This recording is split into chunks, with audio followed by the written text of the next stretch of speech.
বিশ্ব ইজতেমার খিত্তায় খিত্তায় জিকির আজকারে ব্যস্ত মুসল্লিরা। আজ আখেরি মোনাজাতে শেষ হবে প্রথম পর্ব।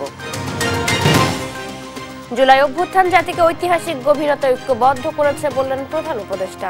অমর ২১শে বইমেলা উদ্বোধন।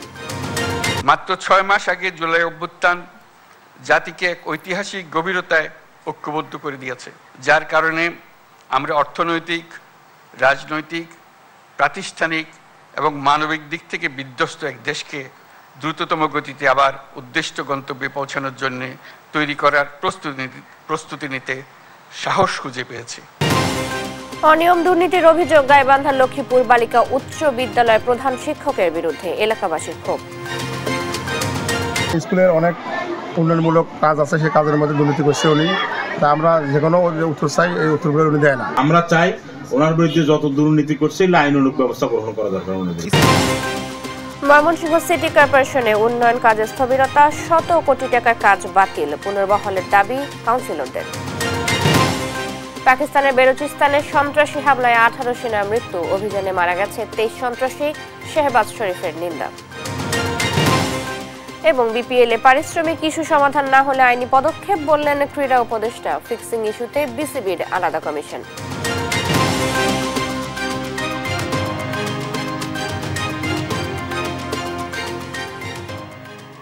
দেখছিলেন সংবাদ শিরোনাম। সংবাদ সকালে সাথে আছি জ্যোতি সরোয়ার। আমের শহরে মুগ্ধতা ছড়াচ্ছে টিউলিপ, যার নাম শুনলেই চোখের সামনে ভেসে ওঠে কাশ্মীর বা নেদারল্যান্ডস।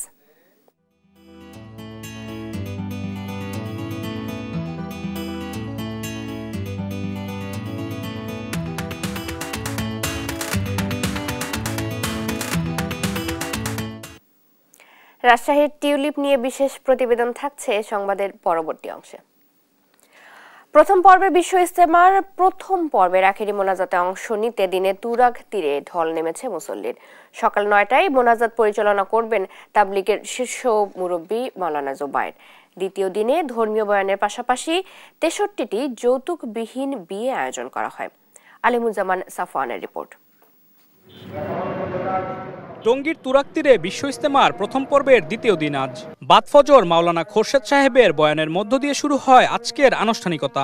এরপর আলেম ওলামা ও মাদ্রাসা ছাত্রদের উদ্দেশ্যে বয়ান করেন ভারতের মাওলানা ইব্রাহিম দেওলা ও মাওলানা আকবর শরীফ। ৪১টি খিত্তায় অবস্থান নিয়ে সে বয়ান শুনছেন হাজারো মুসল্লি। ইজতেমা আয়োজনে সফলতার জন্য বাংলাদেশের প্রশংসা করেন দেশি বিদেশি মুসল্লিরা। ইজতেমার মধ্যে সারা বিশ্বের বিভিন্ন জায়গা থেকে আলহামদুলিল্লাহ বিভিন্ন জামাত আসছেন, আমরাও নিউ ইয়র্ক থেকে আসছি আলহামদুলিল্লাহ। আমরা ইজতেমাতে হওয়ার জন্য আমেরিকার যে মার্কাজ আছে এখান থেকে তৈরি হয়ে একটা জামাত আমরা এখানে আসছি। বাদ আসর টঙ্গী ইজতেমায় রয়েছে যৌতুকবিহীন বিয়ের আনুষ্ঠানিকতা। ইসলামিক শরিয়া অনুযায়ী প্রায় শতাধিক বিবাহ হতে পারে বলে জানিয়েছেন মুসল্লিরা। খুতবা দিয়ে বিবাহ পড়াবে, তো আমরা ধারণা করছি প্রায় কম বেশি ১০০-র মতো বিয়ে হবে আজকে। যৌতুক নেওয়া দেওয়া এটা কোনো খারাপ। আজকে যে বিয়েটা হবে, হ্যাঁ, এটা আল্লাহ হুকুম, তোমার হুকুম মতন আল্লাহ তরিকা মতন মানে এটা হবে। এরপর বাদ মাগরিব মাওলানা ইব্রাহিম দেওলার বয়ানের মধ্য দিয়ে শেষ হবে ইজতেমা দ্বিতীয় দিনের কার্যক্রম। প্রথম পর্বের আখিরি মোনাজাত উপলক্ষে মহাসড়কে যান নিয়ন্ত্রণ ও গোয়েন্দা নজরদারি বাড়ানো হয়েছে বলে জানান পুলিশ। আখিরি মোনাজাতের আগে আমরা ৬টা থেকে ৩০০ ফুটের মাথায়, দৌড়ব্রিজের মাথায় এবং বগুড়া মাথায়, এই যে বাকি যে ভিতরে যে অঞ্চলটুকু সেই অঞ্চলে সকল প্রকার যানবাহন আমরা বন্ধ রাখবো। রোববার সকালে শুরাই নিজামের শীর্ষ মুরব্বী মাওলানা জোবায়ের আখিরি মোনাজাত পরিচালনা করবেন। এরপর দিনের দাওয়াতে বের হবেন দেশ বিদেশের মুসল্লিরা। আলিমুজ্জামান সাফওয়ান, টঙ্গী, গাজীপুর। আখেরি মোনাজাতের মধ্য দিয়ে শেষ হচ্ছে ৫৮তম বিশ্ব ইজতেমার প্রথম পর্ব। এ নিয়ে আরো জানাতে আমাদের সাথে সরাসরি যুক্ত হচ্ছেন আমাদের দুজন সহকর্মী এম.এ. আজিম এবং আলিমুজ্জামান সাফওয়ান। শুরুতে চলে যাব আজিমের কাছে। আজিম, নিশ্চয়ই শুনতে পাচ্ছেন, মোনাজাত কখন শুরু হবে এবং ইজতেমার সার্বিক চিত্র কেমন দেখছেন জানাবেন।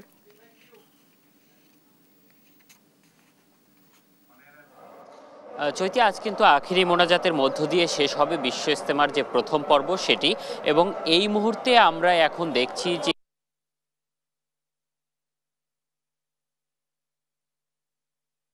কালীন ফজরের নামাজের পরে কিন্তু এই মুহূর্তে দাওয়াতের যে বয়ান সেটি এই মুহূর্তে চলছে এবং সেখানে কিন্তু মুসল্লিরা অংশগ্রহণ করেছেন এবং আমরা দেখেছিলাম যে ভোরের আলো ফোটার আগেই কিন্তু ফজরের নামাজ পড়তেও আশপাশের মানুষ এখানে এসেছেন এবং যারা এখানে খিত্তাগুলোতে অংশগ্রহণ করেছেন তারা কিন্তু এখানে রয়েছেন এবং আমরা দেখেছি যে পরিমাণ মাঠে জায়গা রয়েছে তার বাইরেও কিন্তু মানুষ এখানে অবস্থান করছেন এবং বিভিন্ন জায়গায় তারা অবস্থান নিয়েছেন। অনেকেই আসলে সামিয়ানা বা ত্রিপালে জায়গা পায়নি, তারা কিন্তু বাইরে অবস্থান করছেন এবং অনেকটা শীতের মধ্যে থেকেও আসলে এই যে ইজতেমায় শরীক হওয়া সেটি অংশ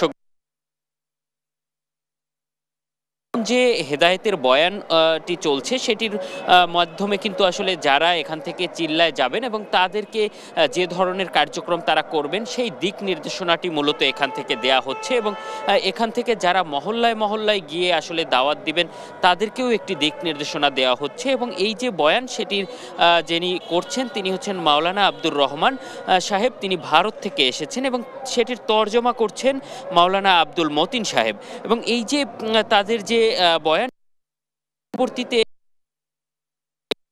এখানে হবে এবং তারপর যে আখিরি মোনাজাত সেই আখিরি মোনাজাতটি ঠিক ৯টার দিকে হওয়ার একটি সম্ভাবনা রয়েছে বলে এখন পর্যন্ত আমাদেরকে জানানো হয়েছে এবং সেই আখিরি মোনাজাতে কিন্তু আসলে দিনের জন্য যে শিক্ষাটি এখান থেকে গ্রহণ করা হয়েছে সেই শিক্ষাটির পরে তারা আসলে আল্লাহর কাছে পাপ মুক্তি সহ আখিরাতের জন্য, দেশ এবং জাতির জন্য, সকলের মঙ্গলের জন্য আসলে সবাই সবার জন্য আসলে দোয়া করবেন এবং তার মধ্য থেকে কিন্তু আসলে এবারের যে প্রথম যে পর্ব সেটি কিন্তু শেষ হবে এবং পরবর্তীতে কিন্তু দ্বিতীয় পর্বটি শুরু হবে এবং আমি যদি এখানকার চিত্রটি বলতে চাই সেক্ষেত্রে বলা চলে যে একদমই যে রাস্তাগুলো পরিপূর্ণ হয়ে যাওয়া সেটি এখনও শুরু হয়নি, তবে আখিরি মোনাজাত কিন্তু একটি আকর্ষণ হিসেবে বলা চলে মুসলমানদের জন্য, যার ফলে কিন্তু আসলে যারা এই ইজতেমায় অংশগ্রহণ করেছে তার বাইরেও কিন্তু বিভিন্ন প্রান্ত থেকে বা আশপাশের মানুষ কিন্তু এখানে ছুটে আসেন এবং প্রতিবারই তারা আসেন এবং আমরা ফজরের নামাজের পর যে পরিমাণ সংখ্যক লোক এখানে দেখতে পেয়েছিলাম তার থেকে কিন্তু বলা চলে অনেকটাই এখানে উপস্থিতি বেড়েছে এবং এই মুহূর্তে যদি একটু এখানকার ফ্লাইওভারের উপরের চিত্রটি একটু দেখাতে চাই সেক্ষেত্রে এখানে কিন্তু যে ফ্লাইওভারটি রয়েছে একদমই কানায় কানায় পরিপূর্ণ হয়ে গিয়েছে মুসল্লিদের ভিড়ে এবং এটি বেলা বাড়ার সাথে সাথে কিন্তু আরও বেড়ে যাওয়ার সম্ভাবনা রয়েছে এবং আখিরি মোনাজাতে আসলে যে যেখানে পারবেন সেখানেই কিন্তু অংশগ্রহণ করবেন। আমরা দেখেছি যে আশপাশের যে সড়কগুলো রয়েছে সে সড়কগুলোতেও অসংখ্য মুসল্লিরা অবস্থান করেছেন, বিভিন্ন বাড়ির ছাদে অবস্থান করেছেন, আশপাশের যে মাঠগুলো রয়েছে সে মাঠগুলোতেও তারা অবস্থান করছেন। এই মুহূর্তে আসলে যে ফ্লাইওভার আমরা দাঁড়িয়ে আছিতেও কিন্তু একদমই মুসলিম অংশগ্রহণে পরিপূর্ণ হয়ে গিয়েছে এবং এখানে যারা অবস্থান করছেন তারা কিন্তু উদ্দেশ্য করেই এখানে এসেছেন এবং এই মুহূর্তে আসলে আমাদের ইজতেমা আমি রয়েছি টঙ্গীর যে তুরাক্তি রয়েছে সেখানে এবং সকাল থেকে এখানে যে প্রবেশপথটি রয়েছে বিশ্ব ইজতেমার সেখান থেকে কিন্তু দেশের বিভিন্ন প্রান্ত থেকে লোকজন আসা শুরু করেছেন এবং ইজতেমার ময়দানে জড়ো হচ্ছেন এবং আজ সকালে যে ফজরের নামাজ ছিল তারপরে কিন্তু এখানে ইজতেমার ময়দানে বয়ান শুরু হয়, আপনি জানেন যে, এবং সেখানে কিন্তু বয়ান এই মুহূর্তে বয়ান করছেন পাকিস্তানি মাওলানা আব্দুর রহমান এবং তারপরেই সেটি বাংলায় তর্জমা করছেন বাংলাদেশি মুরব্বী বাংলাদেশি মুরব্বী আব্দুল মতিন এবং দেখতে পাচ্ছেন যে আমার ঠিক পাশে আমি ঠিক তুরাগ তীরে রয়েছি, এখানে যারা ধর্মপ্রাণ মুসল্লিরা রয়েছেন তারা এখানে এসে এখনো কিন্তু জড়ো হচ্ছেন। যে গতকাল আমরা যেমনটি জানিয়েছিলাম যে ইজতেমার ময়দানের মুসল্লিদের সংখ্যা সেটি কিন্তু ক্রমে আসলে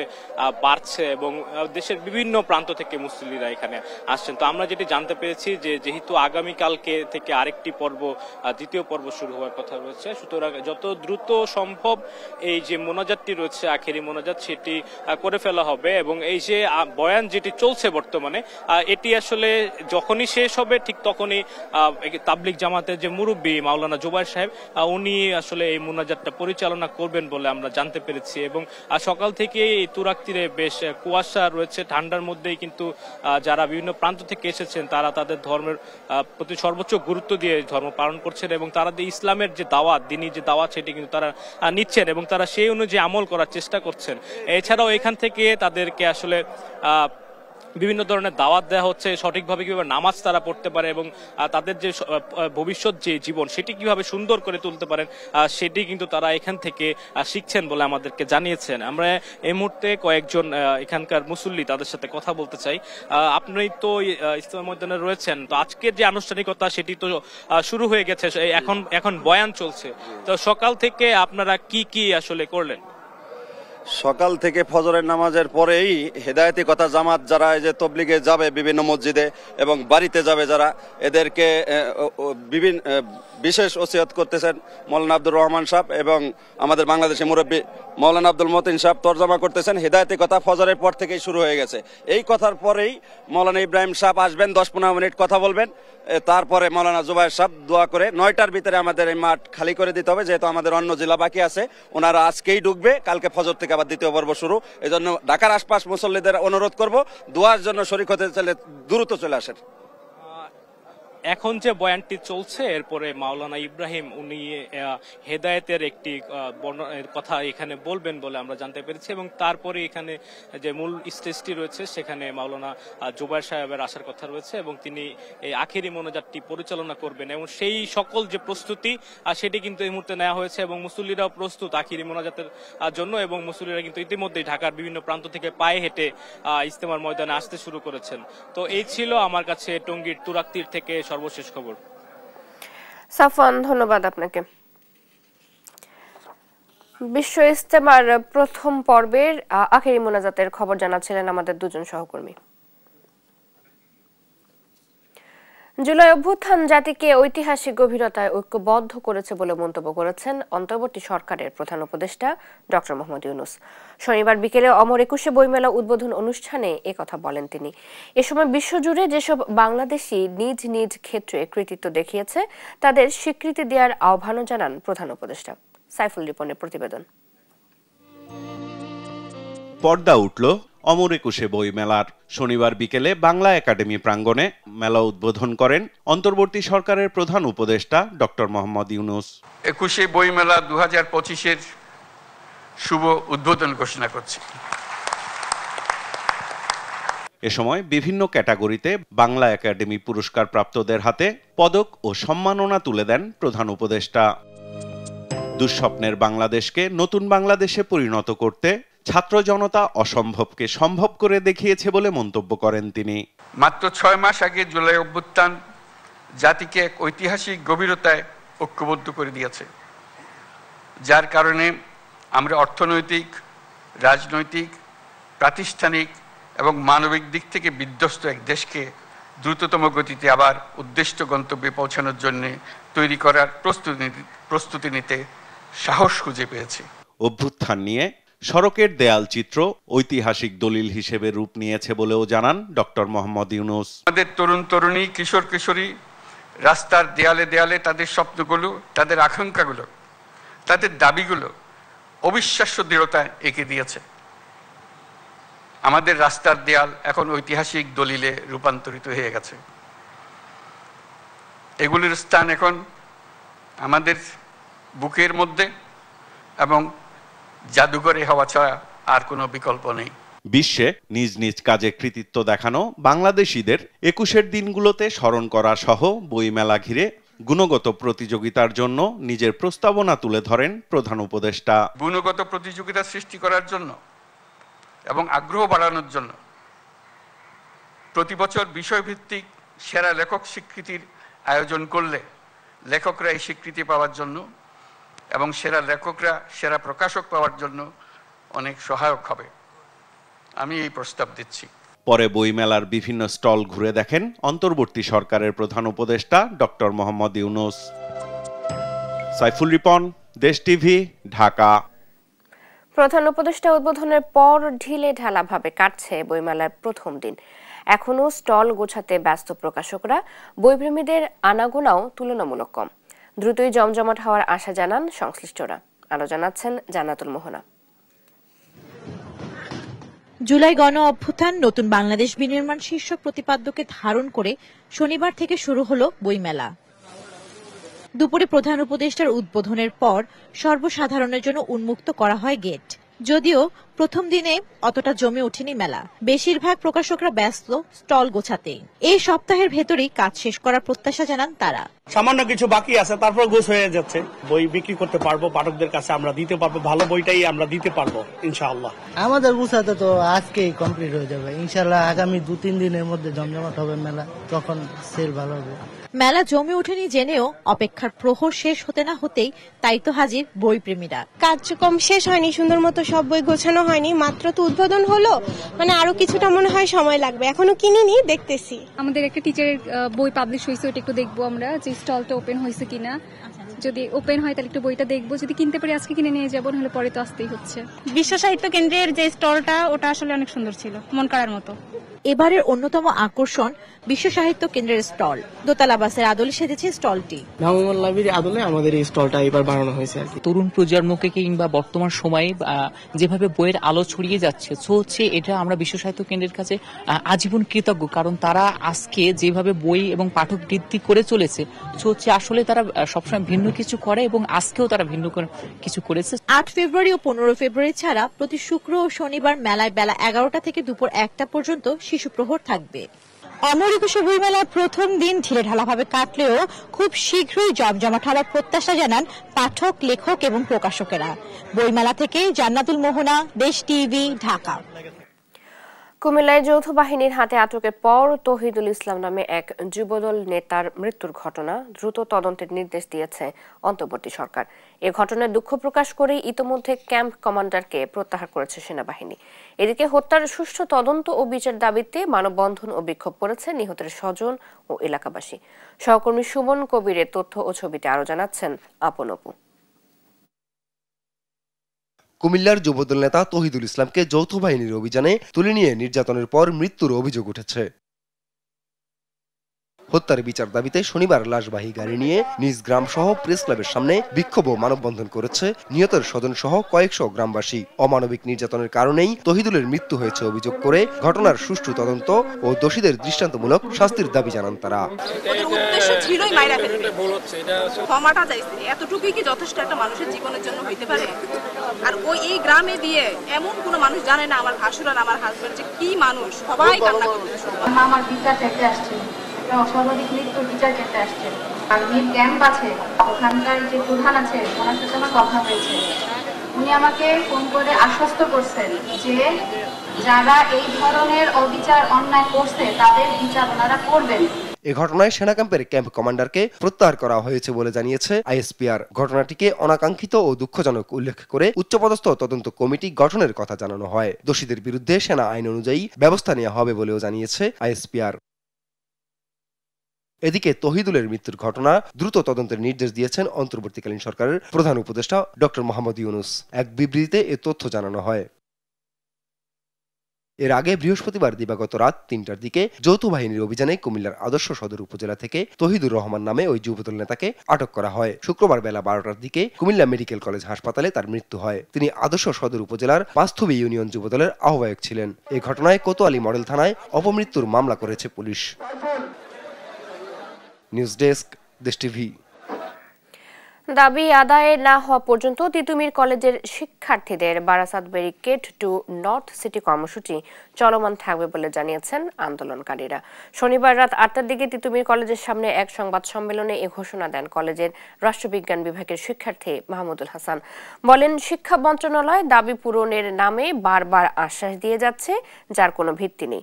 শিক্ষা মন্ত্রণালয়ের বিবৃতি প্রত্যাখ্যান করে তিনি বলেন, তিতুমিরকে আলাদা স্বতন্ত্র বিশ্ববিদ্যালয় ঘোষণা না করা হলে আন্দোলন কর্মসূচি চলমান থাকবে। আন্দোলনে অপ্রীতিকর কোনো ঘটনা ঘটলে তার দায় সরকারকে নিতে হবে বলেও হুঁশিয়ারি দেন মাহমুদুল হাসান।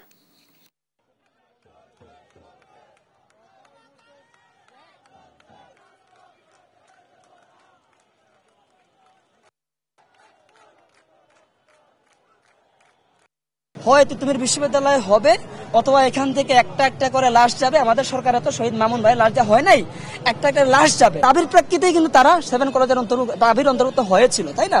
তো সেখানের পরিস্থিতি কি হচ্ছে আমরা দেখেছি। তো আমাদের দাবিগুলো আগে থেকেই ধারাবাহিক ক্লিয়ার ছিল।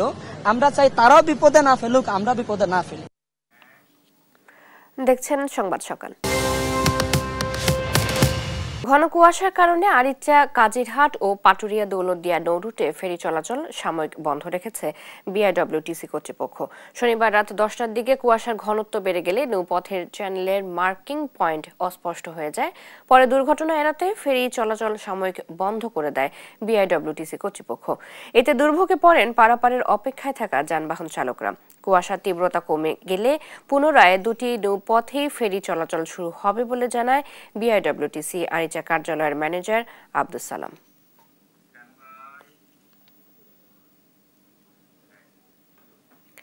রাজনৈতিক পট পরিবর্তনের পর ময়মনসিংহ সিটি কর্পোরেশনের মেয়র কাউন্সিলরদের অপসারণের পাশাপাশি অনেক ঠিকাদার গা ঢাকা দেয়ায় উন্নয়ন কাজে স্থবিরতা দেখা দিয়েছে। এরই মধ্যে বাতিল হয়েছে 100 কোটি টাকার কাজ। সাধারণ মানুষের দুর্ভোগ কমাতে সরকারের পাশে থেকে সহযোগিতার জন্য নিজেদের পুনর্বহালের দাবি জানিয়েছেন ফ্যাসিস্ট বিরোধী কাউন্সিলররা। সহকর্মী ইলিয়াস আহমেদের পাঠানো তথ্য ও ছবিতে অঙ্কন চৌধুরীর রিপোর্ট। 2018 সালে 33টি ওয়ার্ড নিয়ে গঠিত হয় ময়মনসিংহ সিটি কর্পোরেশন। তবে এত বছরেও তেমন উন্নতি হয়নি সিটি কর্পোরেশনের এলাকায়। চাহিদার ভিত্তিতে সরকার 2020 সালে 7 ডিসেম্বর একটি বিশেষ প্রকল্পের অনুমোদন দেয়। বরাদ্দ ছিল 1575 কোটি টাকা। গত ডিসেম্বর মাসে প্রকল্পের মেয়াদ শেষ হলেও কাজ হয়েছে মাত্র 45%। বিশেষত জুলাই বিপ্লবের পর সড়ক ও ড্রেনের নির্মাণ কাজ ফেলে রেখে ঠিকাদাররা গা ঢাকা দেয়। এতে প্রায় 8টি প্যাকেজ বাতিল করা হয় এবং আনুমানিক 1000 কোটি টাকার কাজ বন্ধ হয়ে যায়। এই 5 তারিখের পর ঠিকাদার তো পালাইছে, লুকই নাই। আমরা যে কারো কাছে এই অভিযোগ জানাবো বা আমাদের সমস্যা বলবো, এই লুকই পাচ্ছি না। তার পতনের পরে ওই রাস্তার কাজ বন্ধ হয়ে গেছে, প্লাস ওইখানে ঠিকাদার যে ছিল উনিও আসে নাই। এইবারের বর্ষার আগে যদি আবার রাস্তাটা মাটি না ফেলায় তাহলে আবার আমরা দুর্ভোগে। রাস্তা ও ড্রেনের কারণে দুর্ভোগ বেড়েছে। মেয়র কাউন্সিলরদের অপসারণের পর প্রশাসনিক কর্মকর্তাদের কাউন্সিলরের দায়িত্ব দেয় জন্ম নিবন্ধন, নাগরিক ও ওয়ারি সনদ পেতে ভোগান্তি পোহাতে হচ্ছে জনগণের। আমাদের যাচাই বাছাই করার লাগে 3-4 দিন সময় নেওয়া লাগে। সময় নিয়ে যে দেখি আসলে ঠিক আছে কিনা। আবার এখানে স্যার তো তেমন আসে না, ওইখানে যাই সিগনেচার করাতে হয়।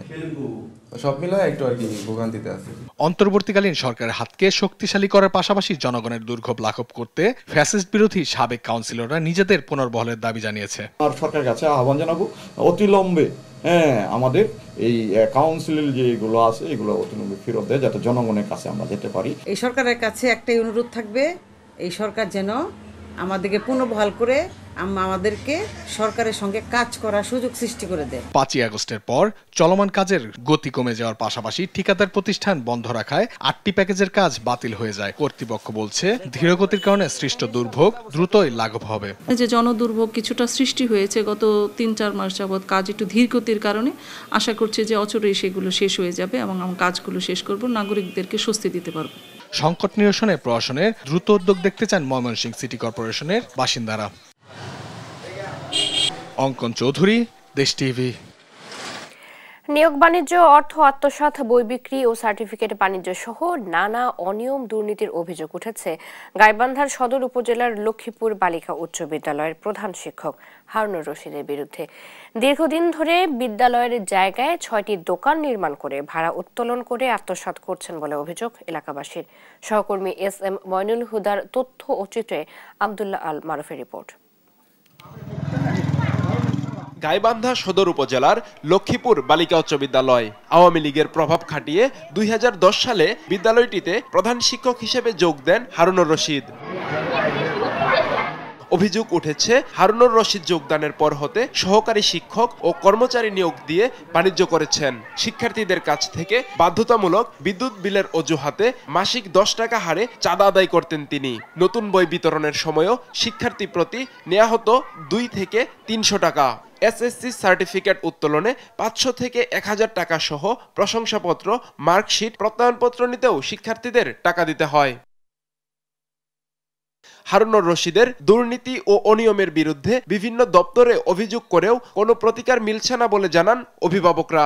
মোহাম্মদ হারুনুর রশিদ বিগত 15 বছর যাবৎ এই স্কুলে দুর্নীতি, লুটপাট এবং বিভিন্ন অসৎ কার্যকলাপের সঙ্গে জড়িত। উনি হলো একাই এই টাকাগুলো দোকানদারের কাছ থেকে 30,000 টাকা 28,000 টাকা করে নিয়েছে। এখানে 6টা দোকান ঘর আছে। তার মধ্যে স্কুলের অনেক উন্নয়নমূলক কাজ আছে, সেই কাজের মধ্যে দুর্নীতি করছে উনি। তা আমরা যে কোনো উত্তর চাই, এই উত্তরগুলো উনি দেয় না। কোনো রসিদ ছাড়াই প্রধান শিক্ষককে 2 বছরের অগ্রিম ভাড়া দেওয়া হয়েছে বলে জানান স্কুলের জায়গায় গড়ে ওঠা দোকানের ব্যবসায়ী। আমি হলো 2 বছরের জন্য যে ভাড়াটা হয় সে ভাড়া আমি একবারই দিয়ে দিছি 28,000 টাকা মাসিক টাকাটা আমি একবারে দিয়ে দিয়েছি 2 বছরের জন্য। তবে অনিয়ম দুর্নীতির জন্য স্কুলের সাবেক সভাপতি ও ম্যানেজিং কমিটিকে দায়ী করে নিজের দোষ এড়ান অভিযুক্ত প্রধান শিক্ষক। জানা নেই নেওয়া হয়েছে না হয়েছে সেটা তারা জানে, ম্যানেজিং কমিটির সভাপতি যারা ছিল তারা জানে। তদন্ত সাপেক্ষে হারুনুর রশিদকে আইনের আওতায় আনার দাবি জানান লক্ষ্মীপুর ইউনিয়ন পরিষদের চেয়ারম্যান। এটা প্রতিষ্ঠানের ম্যানেজিং কমিটি, স্থানীয় লোকজন, অভিভাবক, তাদের সমন্বয়ে প্রতিষ্ঠানটা চলা দরকার।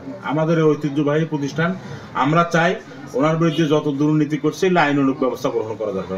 স্কুলের শিক্ষা কার্যক্রম স্বাভাবিক রাখতে দ্রুত অভিযুক্ত প্রধান শিক্ষকের বিরুদ্ধে ব্যবস্থা দেখতে চান শিক্ষার্থী ও অভিভাবকরা। নিউজ ডেস্ক, দেশ টিভি। টিউলিপ ফুলের নাম শুনলেই চোখের সামনে ভেসে ওঠে কাশ্মীর বা নেদারল্যান্ডসের কথা। অপার সৌন্দর্যের জন্য এই ফুল গোটা বিশ্বে সুপরিচিত। মূলত শীতপ্রধান দেশের ফুল টিউলিপ গেল 3 বছর ধরে আমের শহর রাজশাহীতে মুগ্ধতা ছড়াচ্ছে। রবিউল ইসলামের ক্যামেরায় রাজস্বিক সৌন্দর্যের ফুল টিউলিপের খবর জানাচ্ছেন কাজী শাহেদ। শীতপ্রধান দেশে ফুলটি হরহামেশাই দেখা যায়। গ্রীষ্মমণ্ডলীয় দেশে এর দেখা পাওয়া প্রায় অসম্ভব। ফুলটির নাম টিউলিপ। রাজশাহীর পবা উপজেলার ফুলপ্রেমী হাসান জুবেরির বাগান জুড়ে ফুটেছে রাজস্বিক সৌন্দর্যের এই ফুল। গোলাপি পাপড়ির সমন্বয় কিংবা রক্তিম আভার জাদু, শত শত টিউলিপ সারি সারি ফুটে আছে। বরেন্দ্রের লাল মাটিতে টিউলিপ ফুটানোর কাজটি সফলভাবে করেছেন রিমার্স গার্ডেনের মালিক হাসান জুবেরি। অনেকের ইচ্ছে থাকা সত্ত্বেও মানুষ টিউলিপ দেখার শখটা পূরণ করতে পারে না অনেকে, কাজ এটা হচ্ছে শীতপ্রধান দেশের ফ্লাওয়ার, তো তাকে টিউলিপ দেখতে হলে শীতপ্রধান দেশে যেতে হবে। মাঠ জুড়ে রং বেরঙের বিদেশি ফুল যে কারোরই মন কাড়বে। প্রতিদিনই বাহারি টিউলিপের রূপ দেখতে বরেন্দ্র এলাকায় ভিড় করছেন দর্শনার্থীরা। টিউলিপ যে এত সুন্দর ফুটবে এটা বিশ্বাসের বিষয় না। ভিডিও দেখেছিলাম ইনাদের এই গার্ডেনের, তো ওখানে টিউলিপ দেখছিলাম, তো ওটা দেখেই মেনলি ভাবলাম যে আমরা টিউলিপটা দেখা হবে, আবার ওখান থেকে আপনার এটা কিনাও যায় এনাদের এখান থেকে, এবং এই অফারটার জন্যই আমরা মেনলি এখানে এসেছি। দেশের বাইরে কবে যেতে পারবো জানি না, তো যখন আমাদের রাজশাহী শহরেই হয়েছে এই জন্যই আরো দেখতে আসা। সেটা তো টিউলিপ আর কোথাও নাই, শুধু এখানেই আছে। আমাদের দেশে যদি টিউলিপ দেখতে চায় তো এই জায়গাটা অসাধারণ। বাগান ঘুরে দেখতে জনপ্রতি গুনতে হচ্ছে 200 টাকা। হাসান জুবেরির এই সফলতা বরেন্দ্র অঞ্চলে নতুন সম্ভাবনা তৈরি করছে টিউলিপ চাষে। কাজী শাহেদ, দেশ টিভি, রাজশাহী। দেখছেন সংবাদ সকাল। আন্তর্জাতিক প্রসঙ্গ। পাকিস্তানের বেলুচিস্তানে সন্ত্রাসী হামলায় 18 সেনা নিহত হয়েছে। পাশাপাশি 23 সন্ত্রাসী নিহতের খবর জানিয়েছে দেশটির গণমাধ্যম। স্থানীয় সময় শুক্রবার রাত থেকে বেলুচিস্তান প্রদেশের কালাত জেলায় আলাদা অভিযানে হতাহতের এই ঘটনা ঘটে। এই হামলার নিন্দা জানিয়েছেন পাকিস্তানের প্রধানমন্ত্রী শেহবাজ শরীফ। আরও জানাচ্ছেন আফরিন মৌ। উত্তপ্ত পাকিস্তানের বেলুচিস্তান প্রদেশ। এবার সেনা ও সন্ত্রাসীদের মধ্যে 2টি বড় ধরনের সংঘর্ষের ঘটনা ঘটেছে। গণমাধ্যমের তথ্য বলছে, বেলুচিস্তান প্রদেশের কালাত জেলার মাঙ্গোচর শহরের কাছে আধা সামরিক বাহিনী বহনকারী একটি গাড়ি আকস্মিক আক্রমণের শিকার হয়। 70 থেকে 80 জন সশস্ত্র হামলাকারী গুলি চালাতে থাকে। সন্ত্রাসীরা রাস্তা অবরোধ করার চেষ্টাও করে। পরে নিরাপত্তা বাহিনী ও আইন প্রয়োগকারী সংস্থা তাৎক্ষণিকভাবে সন্ত্রাসীদের পরিকল্পনা সফলভাবে নস্যাৎ করে। এ হামলায় বেশ কয়েকজন সেনা নিহত হন। প্রাণহানির খবর পাওয়া গেছে সশস্ত্র হামলাকারীরও। পাকিস্তানের এই অঞ্চলে সম্প্রতি সাম্প্রদায়িক, জাতিগত ও বিচ্ছিন্নতাবাদী সহিংসতা বৃদ্ধি পেয়েছে। নিরাপত্তা বাহিনী ও সন্ত্রাসীদের মধ্যে প্রায়ই সংঘর্ষের ঘটনা ঘটে। সবশেষ শনিবার বড় ধরনের সহিংসতার খবর এলো। এ হামলার নিন্দা জানিয়েছেন দেশটির প্রধানমন্ত্রী শাহবাজ শরীফ। 2021 সালে আফগানিস্তানের তালেবান ক্ষমতায় ফেরার পর পাকিস্তানের সহিংসতা বৃদ্ধি পেয়েছে, বিশেষ করে সীমান্তবর্তী খাইবার পাখতুনখোয়া ও বেলুচিস্তান প্রদেশে। 2024 সালে পাকিস্তানের বেসামরিক ও সামরিক বাহিনীর জন্য 1 দশকের মধ্যে সবচেয়ে প্রাণঘাতী বছর ছিল। Centre for security and strategic স্টাডিজের বার্ষিক নিরাপত্তা প্রতিবেদনে বলা হয় 2024 সালে পাকিস্তানের নিরাপত্তা বাহিনীর কমপক্ষে 685 জন সদস্য নিহত হয়েছেন। এছাড়া 2023 সালের তুলনায় 2024 সালে সহিংসতায় প্রাণহানির হার 66% বৃদ্ধি পেয়েছে, যা গত 9 বছরের মধ্যে সর্বোচ্চ। আফরিন মৌ, নিউজ ডেস্ক, দেশ টিভি। দেখছেন সংবাদ সকাল।